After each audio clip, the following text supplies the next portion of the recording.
اعوذ باللہ من الشیطان الرجیم، بسم اللہ الرحمن الرحیم۔ ناظرین، میں ہوں عامر شہزاد۔ ناظرین، آج جو ہے ہم بہت ہی امپورٹنٹ پوائنٹ جو ہے میں آپ کے سامنے رکھنے جا رہا ہوں۔ ناظرین، ہم دنیا کے اندر مختلف لوگوں کو دیکھتے ہیں، کوئی وزیر اعظم کے منصب پر فائز ہے تو کوئی وزیر کے، کوئی جو ہے وہ بزنس چلا رہا ہے تو کوئی جاب کر رہا ہے، کوئی جو ہے وہ شاپ کیپر ہے تو کوئی ریڑھی لگانے والا ہے، کوئی پریشان حال ہے تو کوئی خوشحال ہے، کوئی امیر ہے تو کوئی غریب ہے، کوئی فقیر ہے، اور کوئی جو ہے وہ شہرت والا ہے اور کچھ کوئی گمنام ہے۔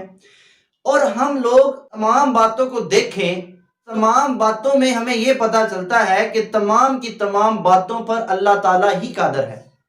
اگر انسان کو پریشانی آتی ہے تو اس پہ اللہ ہی قادر ہے، انسان کو خوشحالی ملتی ہے اللہ ہی کی وجہ سے، انسان جو ہے وہ اپنی زندگی میں کامیابیوں کے رستے پہ چلتا ہے، وہ ایک مقام پر پہنچتا ہے، شہرت حاصل کرتا ہے یا اس کے پاس پیسہ آتا ہے، تو اس میں اس کا کوئی کمال نہیں ہے، اس میں صرف اور صرف کمال جو ہے وہ اللہ تعالیٰ کا ہی ہے۔ اللہ تعالیٰ کی رحمت کی وجہ سے وہ اس مقام پہ پہنچا ہے۔ میں آپ کو یہ ایک واقعہ سناتا ہوں۔ حضرت شیخ عبد القادر جیلانی ایک دن بغداد کی کسی گلی میں سے گزر رہے تھے، تو ایک وہاں پر بزرگ بیٹھا ہوا ہے، میلے کچیلے کپڑے ہیں، تو اس نے حضرت عبد القادر پکارا، کہا اے عبد القادر، کیا اللہ قادر ہے یا نہیں ہے؟ حضرت شیخ عبد القادر جیلانی فرماتے ہیں جی اللہ ہی قادر ہے۔ تو وہ بزرگ دوبارہ یہی سوال کرتا ہے کہ اے عبد القادر، اللہ قادر ہے یا نہیں ہے؟ تو شیخ عبد القادر جیلانی فرماتے ہیں بے شک اللہ ہی قادر ہے۔ تیسری مرتبہ وہ پھر یہی سوال کرتا ہے اے عبد القادر، کیا اللہ قادر ہے یا نہیں ہے؟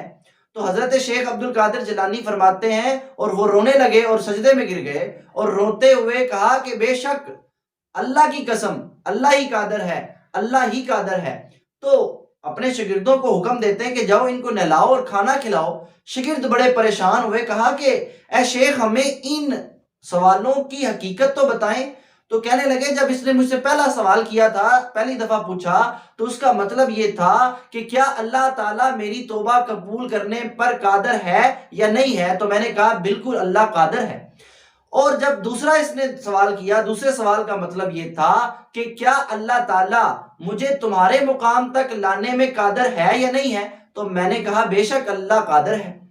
تیسرے اس کے سوال کا مطلب یہ تھا کہ کیا اللہ تعالیٰ تمہیں میرے مقام تک لانے میں قادر ہے یا نہیں ہے؟ تو مجھ پہ خوف طاری ہو گیا اور میں رونے لگ پڑا اور میں نے کہا بے شک اللہ کی قسم اللہ ہی قادر ہے۔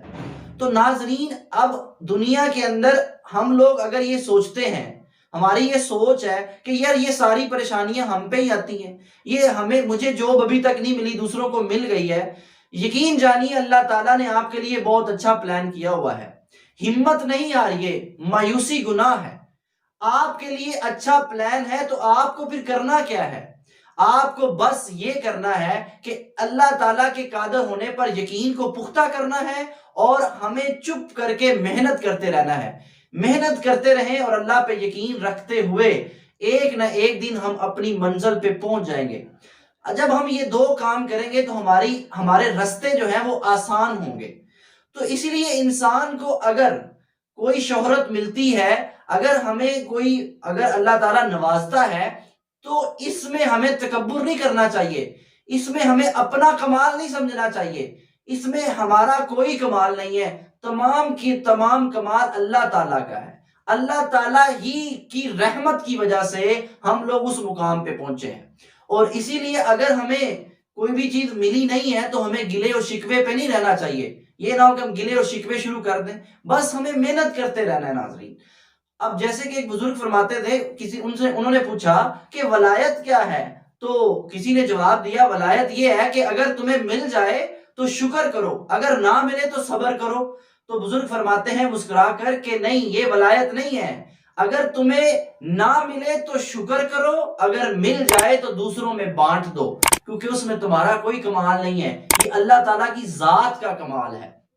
تو اسی لیے ناظرین ہمیں اپنی زندگی کے رستوں کو آسان بنانے کے لیے ایک نمبر 1 محنت کرتے رہنا ہے، اور محنت کرنے کے بعد اللہ تعالیٰ پہ یقین، اللہ تعالیٰ کے قادر مطلق ہونے پہ یقین کو پختہ کرنا ہے۔ میں آپ سے وعدہ کرتا ہوں کہ اگر آپ یہ دونوں باتوں پہ عمل کریں گے تو آپ کے رستے آسان ہو جائیں گے، اور انشاءاللہ آپ ایک نہ ایک دن منزل مقصود پر پہنچ جائیں گے۔ مجھے دعاؤں میں یاد رکھیے۔ اللہ حافظ۔